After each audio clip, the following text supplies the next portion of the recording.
स्वागत है आपका हमारे चैनल मधुरवाणी में। आज हम जानेंगे वेदवती की कहानी, जिसने रावण को श्राप दिया था।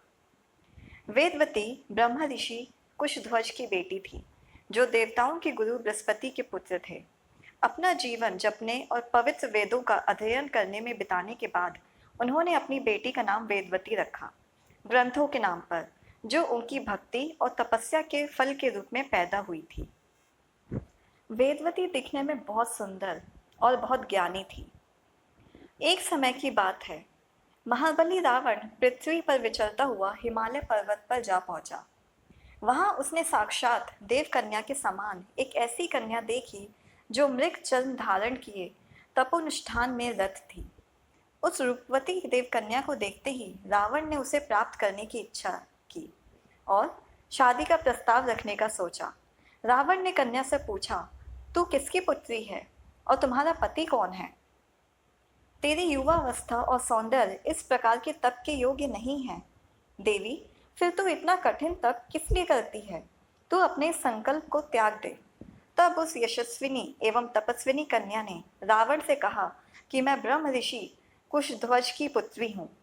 मेरा नाम वेदवती है।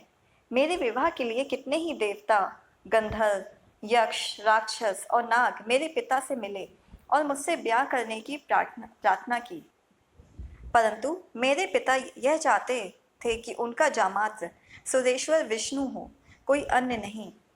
इससे बल गर्वित दैत्येंद्र शुभ ने उन्हें रात्रि में सोते समय मार डाला। मेरी महाभागा माता उनके शव के साथ सती हो गई। तब से मैं अपने पिता की इच्छा अनुसार श्री विष्णु को ही अपना पति बनाने के लिए तप कर रही हूँ। जो सत्य बात थी वह मैंने तुमसे कह दी। उन पुरुषोत्तम के अतिरिक्त मेरा कोई अन्य पति नहीं हो सकता। मैं अपने तपोबल से त्रैलोक्य में जो कुछ होता है वह सब जानती हूँ। इसलिए हे रावण, मैंने तुम्हें पहचान लिया है। तुम यहाँ से चले जाओ। यह सुनकर रावण विष्णु की निंदा करते हुए अपने पुष्पक विमान से उतर पड़ा और देववती के केशों को पकड़कर उसे जबरदस्ती अपने साथ ले जाना चाहा।